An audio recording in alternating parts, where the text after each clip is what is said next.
Hey everyone, Belmont here. I've been playing quite a bit of this season of Diablo 4 and I decided to, do something that seemed kind of fun. I guess I got perhaps baited by the new Barbarian unique boots. I've always wanted to do a frenzy build and try it out, and I figured that with the addition of the new unique boots, I guess now would be a better time than ever. So I'm just going to do a quick run through of the build, and then towards the end of the video, I'll throw up a little bit of a showcase, I guess, for a pit. Just as a disclaimer, I don't look at tier lists, and I don't follow guides or anything like that. I just kind of do a build that I think would be fun to play. So if this build is meta, then it's meta. If it's extremely low tier, then it's extremely low tier. So if we look at the gear first, we'll take a look. As you can see already, I'm using a ton of uniques, which is definitely a downfall of this build. Because of using so many uniques, you're not going to have a whole lot of life to work with. You can see we're sitting at 10.7, more or less unbuffed. So first unique, Tusk Helm of Jorts the Mighty. This is because we're going to have more or less permanent berserking. The chest piece is an Ancestral Legendary chest with Might for survivability, basic damage reduction. Gloves are Pain Gorgers for basic skill plus the basic skills and some cooldown reduction. Pants are Tassets of the Dawning Sky you want these for elemental resistance, hitting the elemental res cap. And then of course the boots themselves for buffing up Fury and letting Fury cleave. Our two-handed mace is a legendary. I'm using Moonrise on this, of course, because Frenzy is a basic skill. The Butcher's Cleaver, we are using this because it is an axe, and we're using the Cleaver glyph in our Paragon board. And then we have in our offhand the Shard of Verithiel, which of course gives us plus to basic skills, basic attack speed. Battle Trance for plus to Frenzy, plus Duelist doesn't hurt either, along with crit chance and some damage reduction for survivability. Both of our rings are the same in terms of stats. We go for crit chance, crit damage, and maximum life. Both of these rings are legendary, so we're using adaptability for basic skill damage and anger management for basically permanent berserking. Finally, we're using Ancient's Oath. This is because I like to use Steel Grasp. I think Steel Grasp is really great. It also comes with cooldown reduction on it as well. So we're focusing on crit here more or less, and I think if I was to have access to mythics, I don't. I've farmed a bunch of bosses and I just haven't gotten any. I think the drop rate is still a bit too low, but I would probably replace the chest piece with Tyrael's Might and then roll these pants into Ancestral Legendary Pants. So move Might, aspect of Might onto Legendary Pants, and then of course the Legendary Pants can roll Frenzy.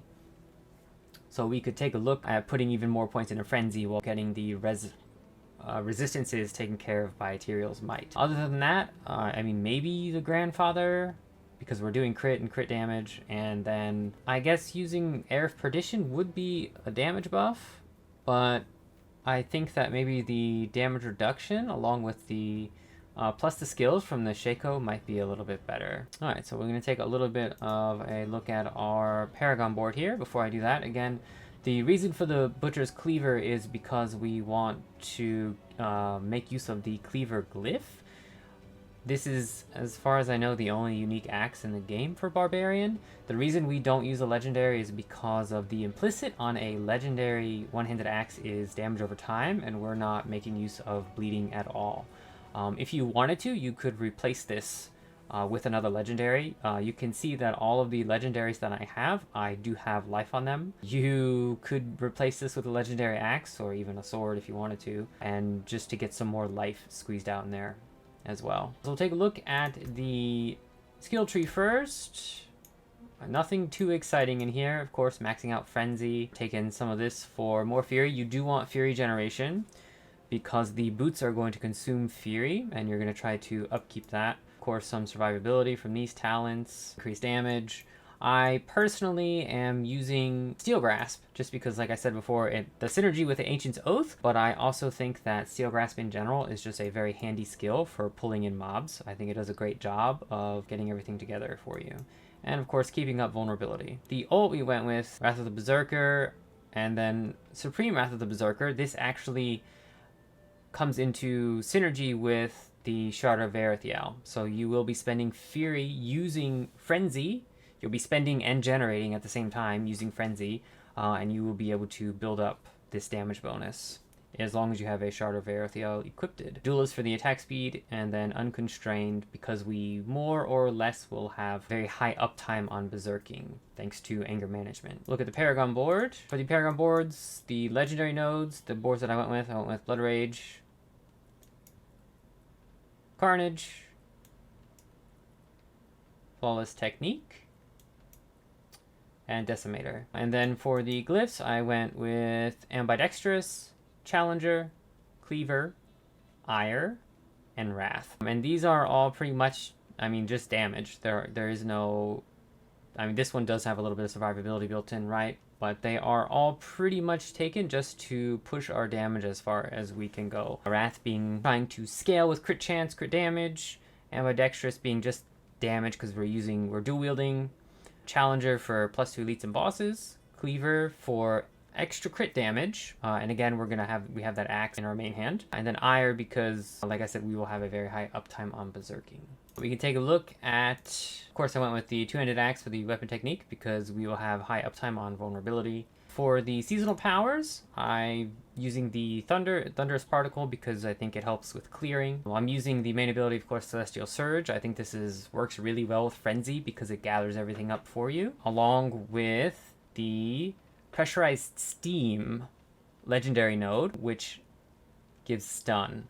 And I think that CC is very valuable for this build. So you can very easily group up different packs and mobs, and then they'll all be CC'd and you can cleave them down with Frenzy pretty quickly. And then we have Invigorating Helix for a little bit of survivability, and Sapping Crux for keeping and maintaining up vulnerability on our targets. Now, as for my thoughts on the build itself and like how it functions, the showcase, unfortunately, is going to be Pit 55, which is the borderline, the base for entering Torment 4. I can tell you that this build, as I have it now, does clear Torment 3 everything without any problems. It is not the fastest build. You cannot really clear screens, I guess, if you want to do that, because you have Frenzy is a melee attack, and the cleave is quite big from the boots, but it is not screen wide. I think that if I had access to the mythics, like I mentioned before, and I took the time to masterwork everything, then I do think that this build could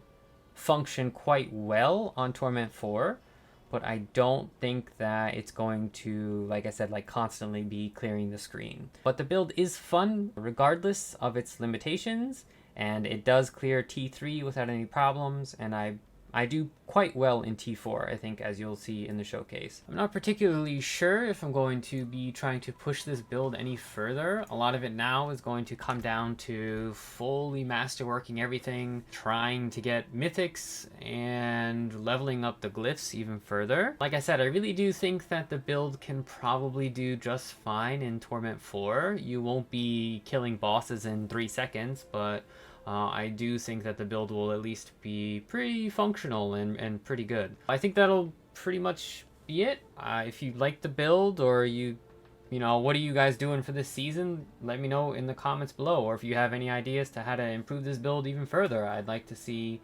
different ways that this build could definitely push further into T4. Let me know. Thanks for watching. Have a good one.